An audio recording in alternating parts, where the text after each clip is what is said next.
What's good, niggas? Darzus and my boy Sly Senpai. back to talk about One Piece 1047, and we gonna get straight into this shit, Dalton. I mean, my first thing I'm thinking is it's interesting that Kozuki Momonosuke, he looking like a real shogun right now. I think next chapter, or maybe the next chapter after that, we finally gonna see the true shogun of Wano come up, you know? Man, I swear, especially after reading the chapter, I think that one of the parts that got me the most excited is all those lanterns going up into the sky. You know that Momo is going to see all those lanterns coming up from Wano, and just that whole country getting him amped up. That's going to be finally what gets him to get the Onigashima either moved or float. I don't know what's going to end up happening. Is Luffy punching through Onigashima out? We'll keep all talking. I think that's going to give him some more fuel to the fire. But honestly, Dalton, what hit me the hardest is, and I think this was going to be what really motivates him, it was, I'm failing my mother. Nigga, you know moms? Shout out Sonya Days. Like, hey, every once in a while, you have one of them days. It happens to us all. Leave a comment down in the comment section if you ever have one of them days where you're just not feeling your best. You're not performing your best. And you know what you got to do? You got to think about where you came from. The people who you did it for. And he even looked like a real nigga back in the past. That's what he forgot about. He said, no, I've been making hard decisions since I was a child. And I made hard decisions for my mom. Like, I felt that shit. Hey, I felt that. He had at 8 years old, which is harder than anything Deku's had to do in his life, so I don't want to hear nothing about the tears. At Bro, 8 years old, the had hardest to give it decision he ever had to make was becoming the strongest hero for eating hair. That nigga's broken. That shit's whack. Come on now, quit playing with my mans. But that glimpse of him becoming the realist was very dope. And you mentioned the festival. That's interesting. That we're finally, the climax of this festival is really coinciding with like the climax of the fights. Honestly, well, obviously, and this is gonna be a cool ass episode. I was thinking, like, whenever this finally gets animated, it's gonna be like whenever Hiyori was playing her. Pardon me, I'm not really sure what that stringed instrument was. She was going crazy hard, like whatever it was, like whenever they're beginning the raid. It's gonna be some hype ass shit like that, where like everybody's just having this amazing time at the festival, you know, excited as heck, and this amazing feelings are being evoked, but it's gonna also symbolize just the ushering in of the new age of Wano. Bro, the new age of Wano is almost like a downplay even on like how awesome that shit is gonna be once they animate it too. Slow-key. Because that it's just like, once again, you can only understand this if you've just seen the culmination of Wano. Like, these people are even selling themselves short. They're just happy that this festival's coming to an end. They got to party for one night. Mm-hmm. But like Luffy even told Toma way at the beginning of everything, like, you're selling yourself short. Don't be happy that you got to eat one bowl of red bean. Like, I'm about to make sure that you can eat like that the rest of your life. Like, they're happy that they get to party one night. Like, nah, Luffy coming to liberate. The drums of liberation. Dun, dun, dun, dun, dun, dun, dun. And watching him, like, those lanterns going up into the sky, they're all about to be liberated. They're selling themselves so short for, like, the culmination of this party this one night. Like, they think this party's ending tonight, but metaphorically, like, this party's about to last for the rest of their lives. I can't wait for this episode to get aired, man. Nah, this is a beautiful. Oda always culminates this shit in a beautiful way. This one, Wano's just been different though. Oda, as we've said, in his Goyard duffel, he's just out of this fucking world right now. Everybody, the feelings were up this chapter. Seeing Hyogoro, shout out my boy. Whatever, he just kept it rational as hell with the gang. He was like, y'all, if we're dying, we are dying flying. He said, we either survive and get murdered by Kaido because we're sitting here being bitches, or we go out and we ride for the gang, and if Mugiwara wins, we still might die. So we might as well just die being happy. We might as well die fighting for Mugiwara with Mugiwara to ensure that our wives, our kids are happy, that they get to survive, that they get to see a new age of Wano. They get to see what Kozuki Momonosuke gonna bring the game. And once again, even like, but you're right, like, Hyogoro's so hard for that. I feel like Hyogoro has been he's been the actual, like, spirit of, like, the samurai, you know what I mean? Like, obviously you see the samurai and, like, you watch them, but, like, he actually speaks what, like, the samurai are feeling at all the moments, which, like, I love. I feel like Kinemon kind of speaks for, like, what the reader's feeling, but definitely, like, Hyogoro's always, like, speaking for, like, what the samurai pride is always feeling, you know what I mean? But like even him, like once again, they're selling themselves short. Like they think that like they've done all that they got to do. Like they're samurai, so like at the end of the day, they knew that they were coming into battle to fight and like die. But they're selling themselves short. Like they get to live too, and Luffy gonna free them from that death sentence that they got. They're not dying, Darius. No. Yeah, I hope they don't. I mean, that's an interesting way to lead into the Luffy versus Kaido fight. But Dalton, I'll talk about the end before we get to the beginning of it. A weird way to go about shit, but It'd be like that. I ain't never seen that boy Luffy mid-fight actually talk to his crewmates or talk to a ally within the fight and say, "Do your fucking job." Do your job. Literally every other time he just says, I've entrusted them with this task.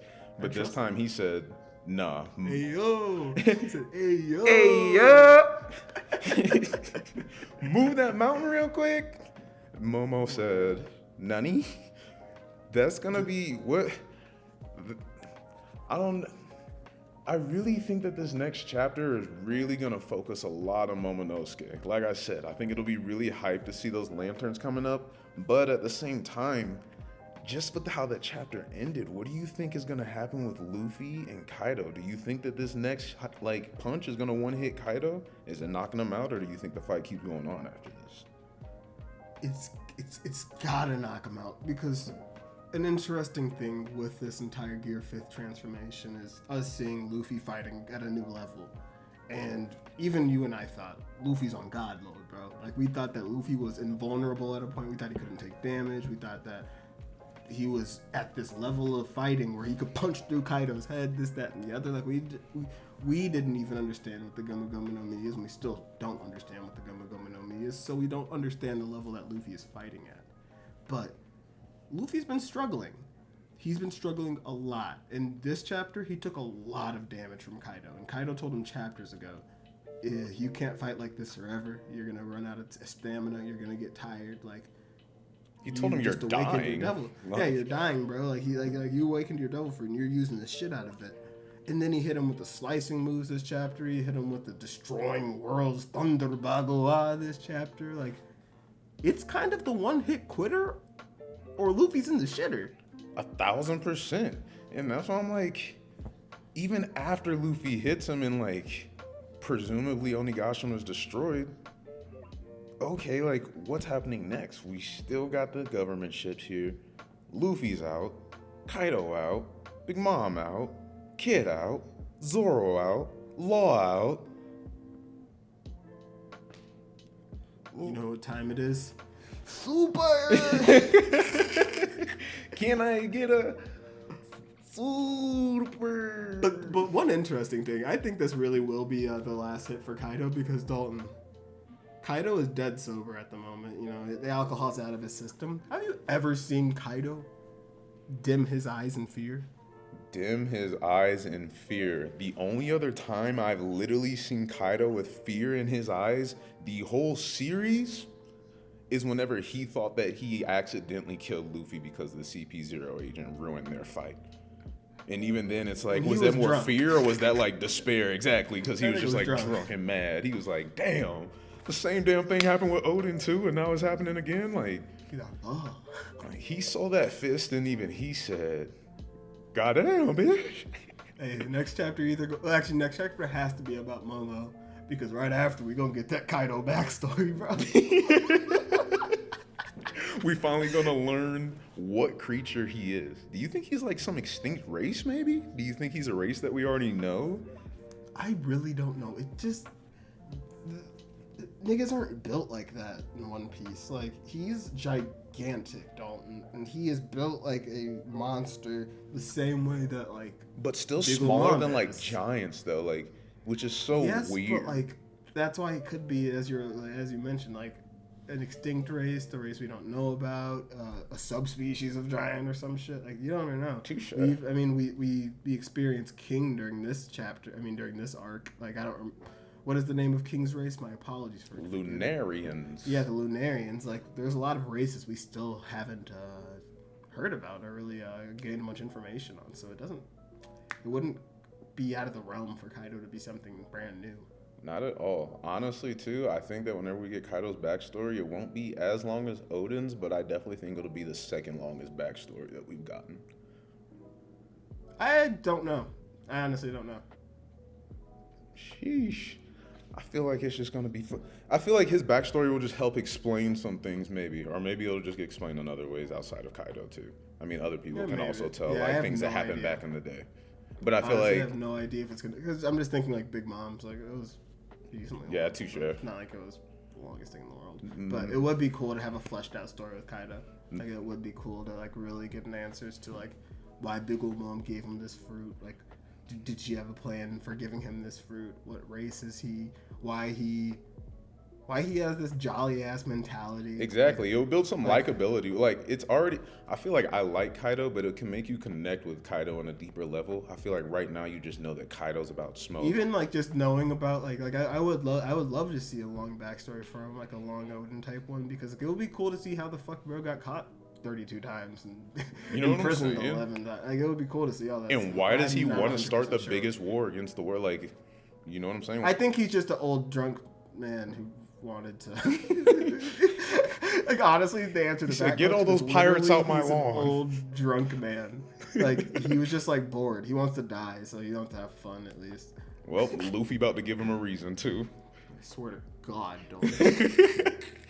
But shit, I don't got much else to say. You got much else to say? I ain't Next got chapter, nothing else for the It's people. got to be about that boy Momonosuke, or it's got to be about my boy Kaido, because we getting that backstory soon. Left home. Say goodbye to him.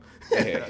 And whenever Momo go ahead and move Onigashima out the way, it's level up time. Also, I can't wait to see Momo without his dragon form. we also Because, like, remember whenever freaking, dude, I can't remember anybody's names today. It's Sunday. It's It'd been be a like long that. week. But, whenever Shinobu started crying whenever she saw him, I really want to see what Momonosuke looks like. No, honestly, that'll be crazy to see him whenever what he looks like. And on top of that, since we're talking about people from Wano, we forgot to say from that cover art in the chapter, I'm not thinking that Yamato's gonna end up joining the Straw Hat crew, dog. I am. No, it doesn't make any sense. Doesn't make any sense at this point. She's the guardian deity of the Wano. guardian deity of Wano. I feel like at this point we can pretty much say with like solidarity that she's gonna help Momo basically rebuild Wano whenever She has everything's to, done. because the shogun needs a cabinet the same way that like the samurais provided the same thing for Odin. Like Exactly. he needs a shoulder to lean on, and that's probably gonna be the strongest individual in Wano. Exactly.